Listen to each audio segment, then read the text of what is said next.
Well, good morning, good day, good afternoon, wherever you are in the world. This is Terry from Jensen. Thank you for being with us once again. Happy to be with you. I hope everyone's safe. I got my first COVID shot, so I'm thrilled. And today we have a topic that should be very, very easy, but I'll show you just a little something here. We always try to look at things from just a little bit of a different angle. So today's topic is the Mamelons in the MiYO kit. So let's go ahead and get started.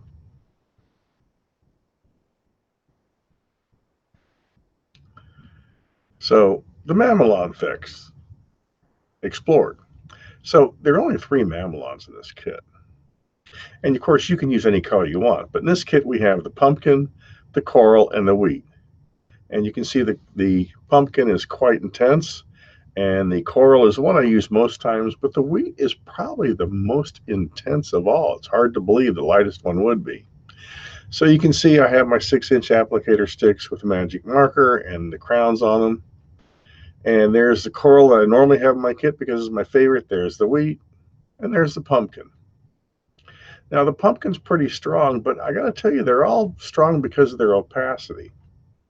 So what we're going to do is we're going to start off like we normally do, and I'm going to put some in-sync paste glaze on the central, because that's the way I start off with all my applications. And I'm not just going to throw 3 Mamelons on there. I'm going to at least put a little bit of trans shade A just to make it look more like a restoration.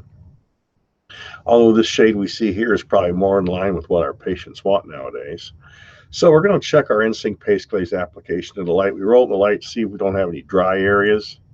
And so I'm going to add some trans shade A. Again, gliding the color on, not trying to push through the paste glaze layer. Remember, that paste glaze layer is going to give you a true representation of what the color of that restoration is going to be when it's fired. Used to be we could do this with stained liquid, but not anymore. So I'm just lightly putting it on, making it somewhere in the A1 range. So now I'm going to put just a little bit of the trans storm in there to frame the Mamelon effects. If you just put Mamelon effects in there, it just looks like one of your kids put a crayon mark on the wall. So you want to have a little bit of something framing it, because generally if you're seeing Mamelons, you have a translucent incisal edge. Now the translucency, you got to be careful because a lot of people put way too much on. Generally, we're going to see the translucency in the incisal edge there being about 4 to 5/10 of a millimeter. If you put it on too much, it just draws attention to it. So we just want a little bit of a translucent effect. So you see me teasing it there on the proximal incisal edge. Remember, anything you put on wrong, you can always wipe or swipe to make it exactly where you want it.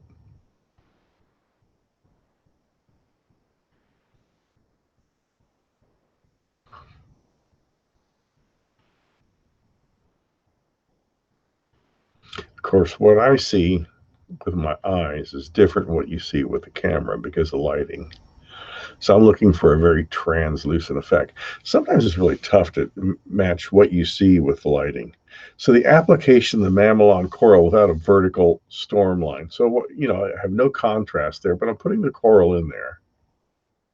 And it doesn't have much pop. It's very muted. Now, this was on the distal, so you see it right there on the left-hand side of the restoration. So I'm going to add a little bit more intensity, but still, because it has no real contrast, it's nothing really dramatic. And what you're seeing there is just the translucence of the incisal edge, which is not translucent. That's the storm. And now I'm going to put some pumpkin on, the Mamelon pumpkin.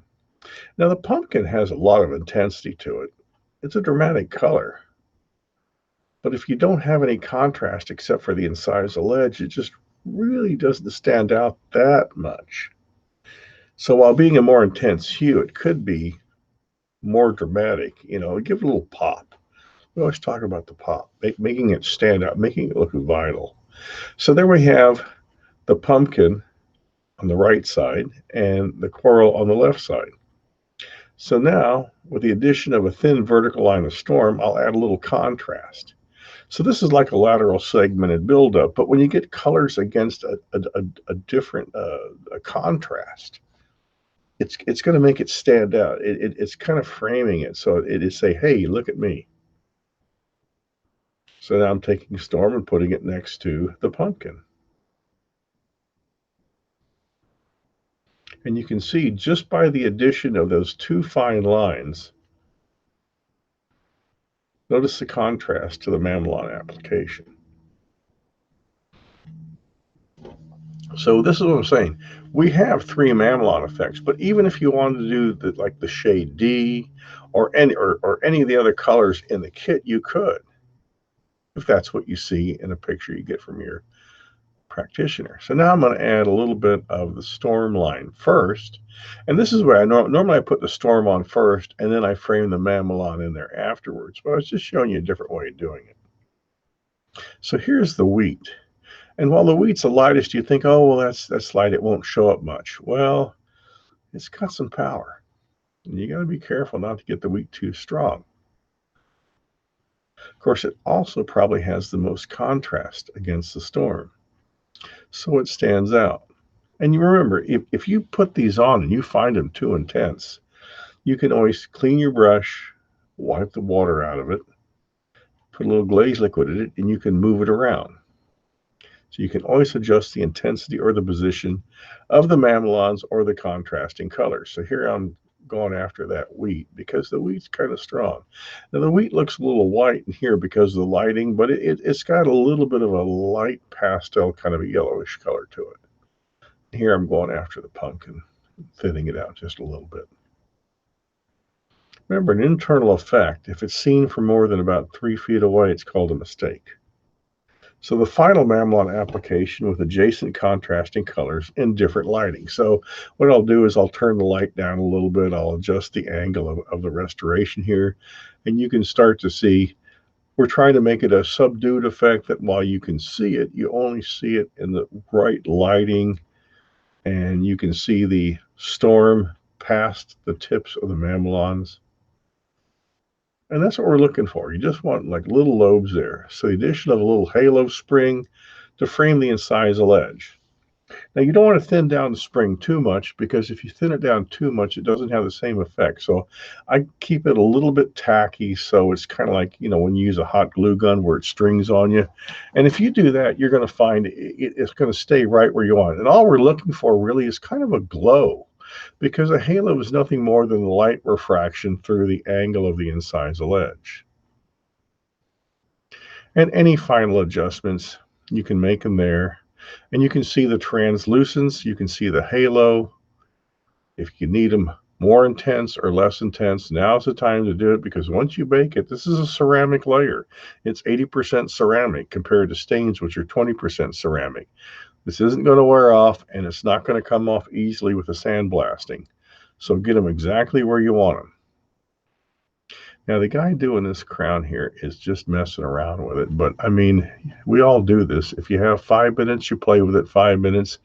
If you have 15, you play with it 15. But you get it whatever intensity you want because you're going to make it exactly the way you want to. So I'm just feathering it down right there. So, MiYO, make it your own. That's what it means. It's a beautiful way to make teeth and a quick and predictable way to make teeth. So, this has been Terry, and I want to tell you, if you still have questions, call our technical department at 800-528-5531 for further assistance. And make sure to follow Jensen Dental on Facebook and Instagram so you can be updated every time we go live. You can also visit jensendental.com/MiYO to learn more about MiYO. Thanks for watching today, and please click the follow button to get notification of future MiYO education tips and tricks. And be safe, and thank you very much for attending, and I look forward to your attendance next time we broadcast. Thank you so much.